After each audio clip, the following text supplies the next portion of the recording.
Bonjour, je m'appelle Mathias, j'ai 24 ans.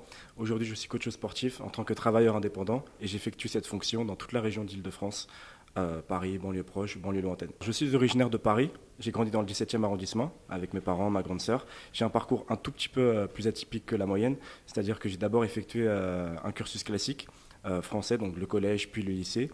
J'ai été très vite plongé dans le domaine du basketball par mon père qui m'a beaucoup appris dans cette discipline. À la fin de ma première, de mon année de première en lycée, j'ai décidé de partir aux États-Unis dans un premier temps pour y finir mes années de lycéenne là-bas. Malheureusement, j'ai eu la malchance de me blesser au talon d'Achille, ce qui fait que j'ai dû rentrer en France à peine 2 mois et être reparti à la fin de ma première. Et suite à ça, comme je suis un petit peu têtu, j'ai décidé d'obtenir mon baccalauréat en France et de repartir une nouvelle fois pour tenter l'aventure américaine. Toujours dans le domaine du basketball, pour l'instant, il n'était pas question de coaching, il n'était pas question de musculation, il n'était pas question d'encadrement sportif, de ce domaine-là, en fait. C'était vraiment essentiellement axé sur le basketball. Et c'était pour ça que j'ai effectué 1 an et demi là-bas, en université américaine à côté de Washington, dans une ville qui s'appelle Salem International University, le college. Et c'est là où j'ai pu vraiment mûrir, grandir, évoluer. C'est une expérience qui m'a énormément apporté, tant en termes de maturité qu'en termes de conditions de vie, qu'en termes de vision de la vie. Et c'est ce qui m'a également donné envie de devenir coach sportif, ce que je vous expliquerai un tout petit peu plus tard. À la base, je ne voulais pas du tout être coach sportif. Je voulais vraiment devenir basketteur professionnel. Ma première passion, j'ai effectué du basket pendant plus de 16 ans, en fait, avant de changer complètement d'objectif professionnel. Mais ma vision de la vie était essentiellement axée basketball, matin, midi, soir. Je ne vivais que par ça. Tout ce qui était question de coaching, de musculation, de renforcement musculaire, d'encadrement sportif, tout ça, ça ne m'intéressait pas. C'est même pas que ça ne m'intéressait pas, c'est juste que je ne connaissais pas ce domaine-là, en fait. Et j'étais vraiment borné et focus basketball. Aujourd'hui, je coach dans les clubs de sport les plus sélects de Paris, qui sont par exemple Blanche, Le Clay, le Ken Club. Ça m'apporte énormément de polyvalence, que ce soit en termes professionnels ou sociables. En fait, c'est très simple. Aujourd'hui, je peux rencontrer des clients qui viennent de milieux complètement différents, des clients qui peuvent venir de milieux très aisés comme un beaucoup moins aisés. Je coach également à Fitness Park, donc une salle qui n'est pas du tout, qui est beaucoup moins haut de gamme que les 3 clubs que j'ai cités précédemment. Mais c'est cette polyvalence de travail et d'encadrement professionnel qui fait aujourd'hui que j'adore la polyvalence que mon métier m'apporte. C'est-à-dire que je peux m'adapter à tout type de clients, donc peu importe le milieu d'où ils viennent, peu importe la condition de vie qu'ils ont, peu importe le métier qu'ils exercent. Leur style de vie, leur encadrement de vie, c'est vraiment une polyvalence qui me permet d'être, je pense, un coach un minimum complet pour pouvoir exercer cette profession. Ce qui me passionne dans mon métier, c'est la polyvalence que le statut de micro-entrepreneur peut m'apporter, que ce soit sur un sujet professionnel, sur un sujet sociable, sur un sujet comptable. J'ai énormément de polyvalence et de liberté.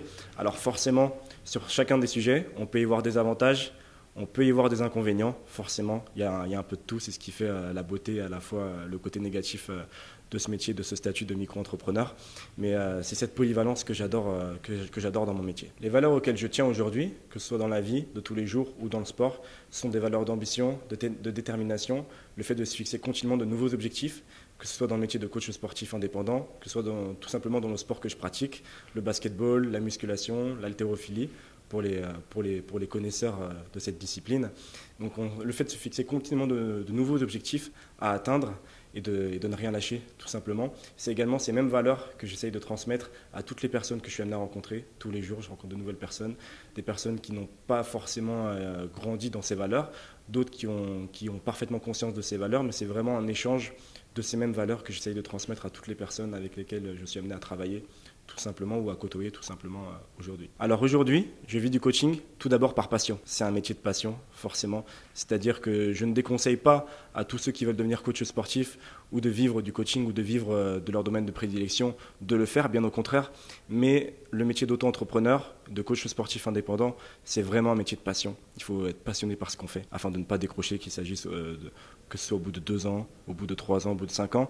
La moyenne aujourd'hui, malheureusement, on va parler chiffres un tout petit peu, c'est qu'en moyenne, tous les coachs diplômés, parmi tous les coachs diplômés qu'il peut y avoir aujourd'hui à Paris, en France, dans le monde, un coach sur 3 n'est plus coach sportif et n'est plus travailleur indépendant 3 ans après son diplôme, pour diverses raisons, qu'il s'agisse de raisons sociables, de raisons comptables, de raisons professionnelles. C'est une multitude de raisons qui fait qu'on perd un coach sur 3 après son diplôme. Tout simplement, il se reconvertit, peu importe le domaine, mais il n'exerce plus la première fonction qu'il avait en tête, tout simplement. Et moi, ce qui me permet de continuer là-dedans, comme je l'ai expliqué, c'est la passion. C'est également la détermination, le fait de continuellement faire des démarches pour trouver de nouveaux clients, pour partager mon métier avec ces mêmes clients, avec des personnes avec lesquelles je ne travaillerai même pas, mais tout simplement par pur échange, pour le plaisir d'échanger. Et c'est ce qui me pousse aujourd'hui vraiment à ne pas vouloir arrêter et à vouloir faire ça toute ma vie.